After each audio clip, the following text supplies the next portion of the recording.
University of Texas Law School.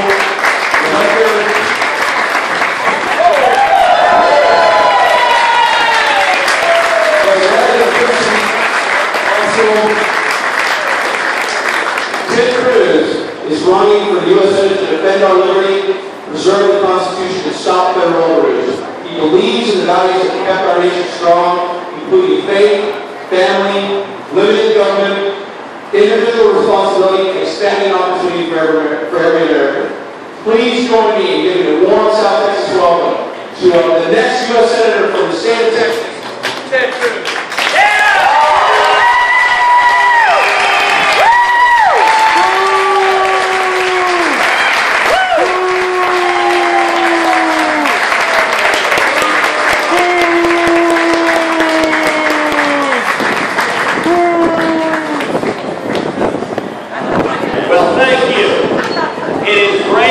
Back in Corpus, thank you so much for coming out.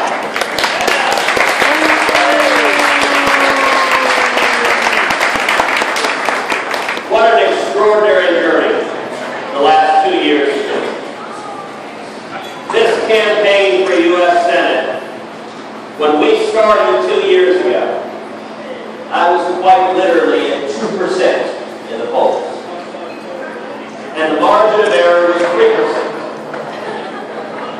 Which means, if my math is right, technically I could have been at -1%. Together we went through a $50 million primary. Most expensive primary in the whole country. In the middle of it, watching all the terrible attack ads, my wife Heidi turned to me and she said, "Goodness gracious, I didn't realize you were such a rotten guy." In any other year, I would have been broken. I'd have been an armadillo by the side of the tree. And something incredible happened. We saw thousands and thousands of Republican women, of Tea Party leaders, of business leaders, of grassroots activists coming together. And we went from 2% in the polls, not just winning the primary, but winning by 14 points.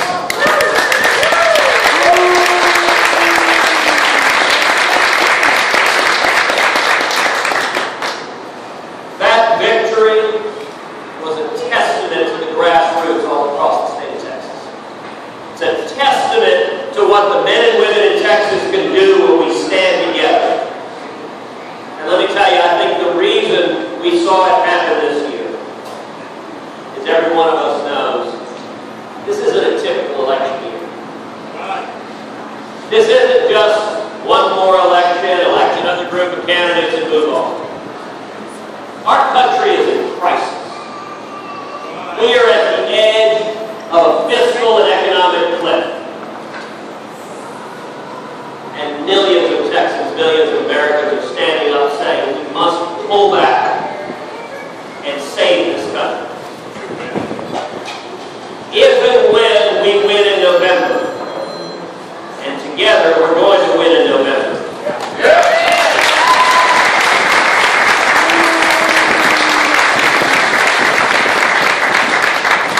I will spend every single day in the U.S. Senate working to bring people together to dramatically shrink the size, power, and spending of the federal government. Yeah.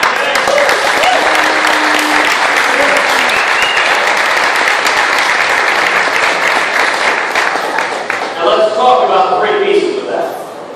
Cutting spending, regulatory reform, and tax reform.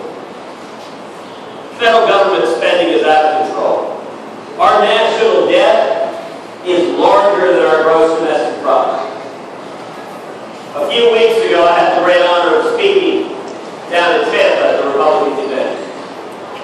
I talked about the national debt. I talked about our 2 little girls, Caroline and Kathy. When I got back to the hotel room that night, about 1:30 in the morning, I pulled out my iPhone and started looking at Twitter. And Paula Poundstone, media, whom I don't know, but apparently she was watching the convention that evening, and she tweeted about it. She said, "Ted Cruz just said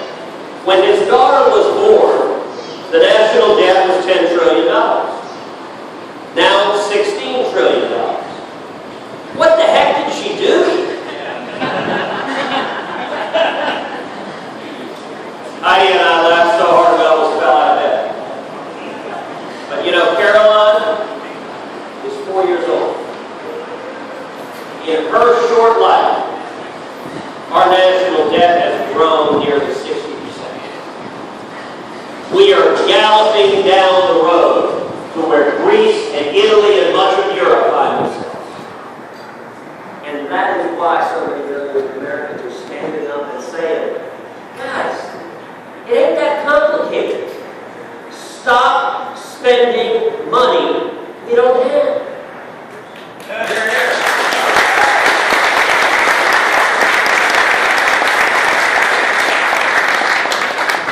Number two, regulatory reform.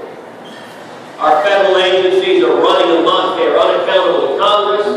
They are unaccountable to the American people.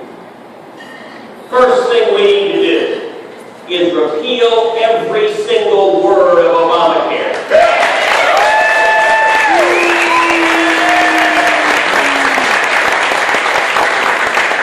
We need to repeal Dodd-Frank.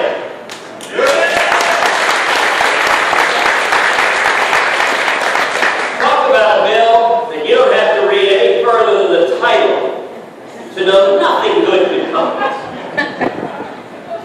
We need to stop the abusive enforcement of environmental laws.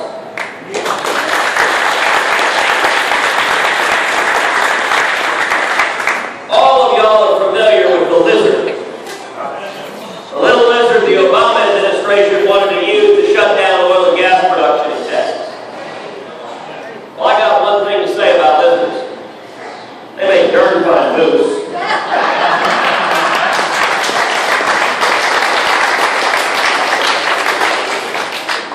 And number three, we need fundamental tax reform.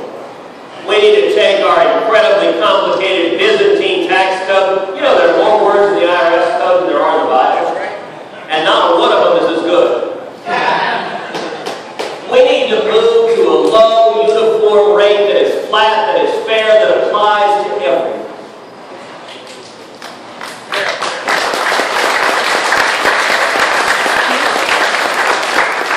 I'll tell you the reason we need to focus on cutting spending and regulatory reform and tax reform. Because a lot of Americans are hurt right now.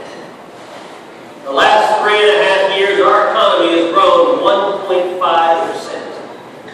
That's less than half the historical average. For the last 70 years, the GDP of our economy has grown 3.3%. And yet, under President Obama, it's been less than half that. The reason is simple. His policies don't work. High taxes, high spending, high debt, high regulations kill jobs. And 23 million Americans right now are struggling to find work. And there is a different way. How many of y'all watched the debate between President Obama and Mitt Romney? Now, there's a technical term for what Governor Romney did that's called opening up a can of whoop-ass.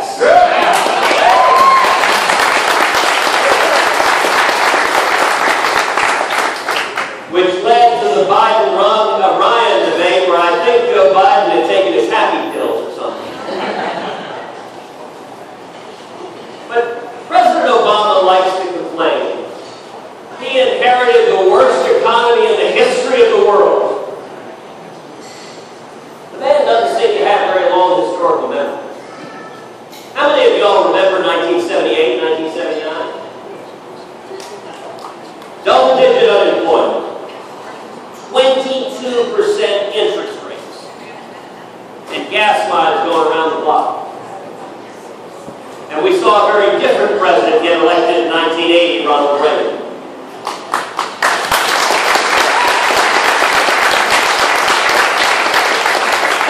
Instead of Obama's high taxes, Reagan cut taxes.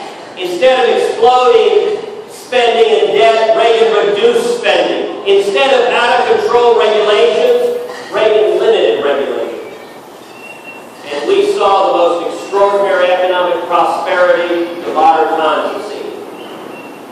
The fourth year of Reagan's presidency, 1984, which perfectly corresponds to the fourth year of Obama's presidency. You know what GDP growth was in 1984? 7.2%. One set of works, one set of policies. And when the economy is growing and people are getting jobs, that's how we turn this country around, and that's how the United States remains strong going forward. You know, like each and every one of you, these ideas of freedom of America, they're not just abstract ideas on a piece of paper. They're very, very real for me and my family and in my personal life. Many of you all know my dad. My father is from Cuba. Born in Cuba, grew up in Cuba. As a kid, he fought the Cuban Revolution. And he was thrown in prison and tortured as a teenager. Today, my father is a pastor north of Dallas. To this day, his front teeth are not his own, because they were kicked out of his mouth in Cuba jail when he was a teenager. 55 years ago, in 1957, my dad fled Cuba and came to Texas. He was 18 years old, and he couldn't speak a word of English. He had $100 sewn into his underwear. And he got a job washing dishes. He made 50 cents an hour to pay his way through the University of Texas, which, by the way, is going to win today.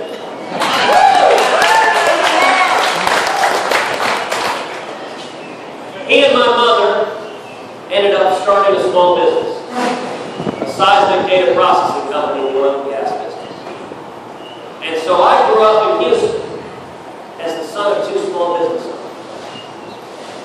When I was a kid, my dad used to say to me over and over again, when we faced oppression in Cuba, I had a place to please me. If we lose our freedom here, where do we go? There's no question that better explains why I'm running for Senate and why each and every one of you is out here on a Saturday standing up and fighting to take our country back.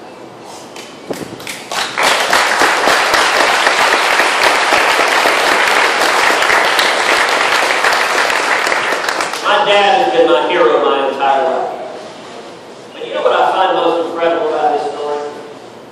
Is how commonplace it is. Every one of us here has a story just like that in our backgrounds. Whether it's us, or our parents, or our great-great-great-great-grandparents.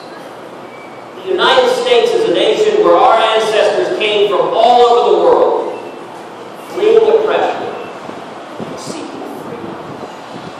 And that's what it means to be an American, to value liberty and opportunity above all else.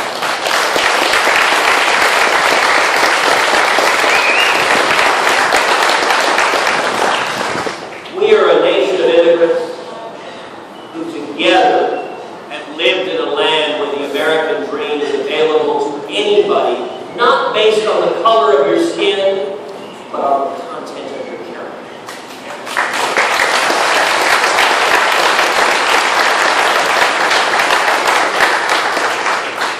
And that's what's being jeopardized right now. When the economy is struggling, when the national debt is growing out of control, we are threatening that American dream. For centuries, every generation of Americans has given the next generation a brighter future, greater opportunity, greater prosperity. We are on the verge of becoming the first generation in the history of our great country to give our kids and grandkids a bleaker future, less opportunity, and less prosperity. And I know for a fact that is utterly unacceptable to every single man and woman here.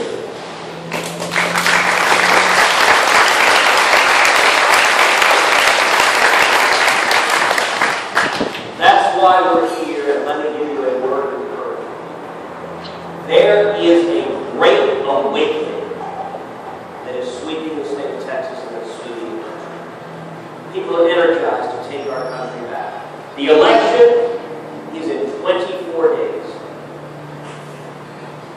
I want to close with giving each of you a challenge. The next 24 days, the election's not 25 days, it's not 26 days, it's 24, and then it's over. The challenge I want to give to each of you is that 24 days from now, on election day, as the sun is set, that each of us can look in the mirror and say to yourself, self,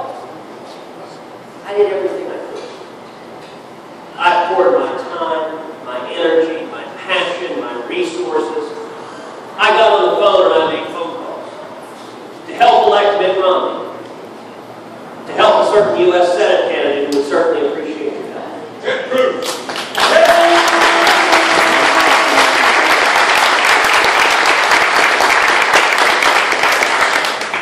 To help re-elect Bobby Scott.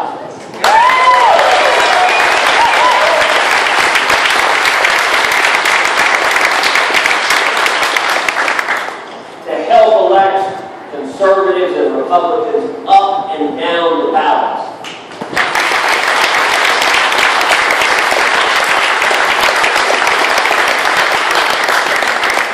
To get on the phone or get on an airplane and help elect Republicans in key battleground Senate states so we can retire Harry Reid as majority leader.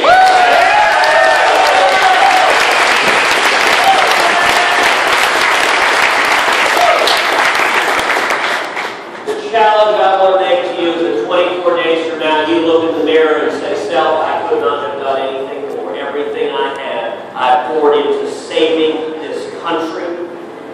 This is not a typical election, and I want to look my kids and grandkids in the eyes and let them know that I was there fighting to make sure their future is even brighter than ours.